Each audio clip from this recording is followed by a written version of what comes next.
charge.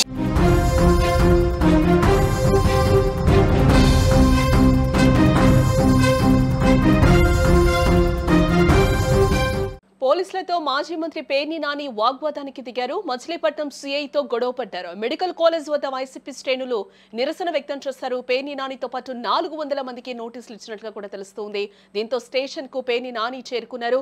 అక్రమ కేసులు ఎలా పెడతారంటూ కూడా పోలీసుల మీద ఒక్కసారిగా ఆయన ఫైర్ అయిన విజువల్ కూడా మనకి కనిపిస్తుంది. మాజీ మంత్రి పేర్ని నాని పోలీసులపై ఒక రకంగా ఫైర్ అయ్యారు. మచిలీపట్నం పోలీస్ స్టేషన్ కు చేరుకున్న ఆయన సీఐతో వాగ్వివాదానికి దిగారు. ఇటీవల పేర్ని నాని నాయకత్వంలో మెడికల్ కాలేజ్ వద్ద వైసీపీ శ్రేణులు నిరసనకు దిగారు. అయితే అనుమతులు లేని నిరసనలో పాల్గొన్నారని పేర్ని నానితో సహా 400 మందికి 41A నోటీసులు ఇచ్చారు పోలీసులు. అయితే పోలీసుల నోటీసులకు సమాధానం ఇవ్వద్దని కూడా వైసీపీ గ్రూప్ లో నగర అధ్యక్షులు మేకల సుబ్బన్న మెసేజ్ చేయడం జరిగింది. ఈ క్రమంలో కేసు విచారణలో భాగంగా సుబ్బన్నను స్టేషన్ కు పిలిపించి మాట్లాడారు పోలీసులు. విషయం తెలుసుకున్న పేర్ని నాని కార్యకర్తలతో కలిసి పోలీస్ స్టేషన్ కు చేరుకున్నారు. ఈ నేపథ్యంలో సీఐతో మాజీ మంత్రి వాగ్వివాదానికి దిగారు. ఒకానొక సందర్భంలో నేనేంటో చూపిస్తానంటూ కూడా పోలీసులకు ఆయన గట్టిగా వార్నింగ్ ఇచ్చిన దృశ్యాలు కూడా కనిపిస్తూ ఉన్నాయి. చట్టాలను పక్కన పెట్టి అధికార పార్టీ నేతలకు తొత్తులుగా వ్యవహరిస్తున్నారని కూడా ఆగ్రహాన్ని వ్యక్తం చేశారు.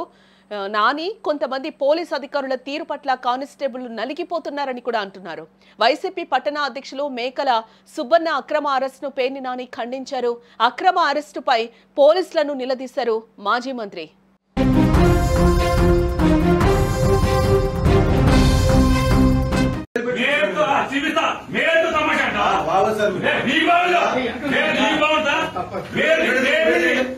తమాషా అంటావా ఏమంటావు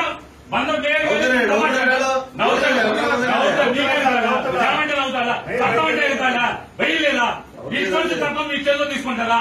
రోజు స్టేషన్ వస్తారా? రావట్లేదా? చేస్తారా? అరే అబద్ధం లేకుండా శిశువుడు ఎత్తి ఎందుకు వచ్చాడు అందుకు వచ్చాడని మాట్లాడు.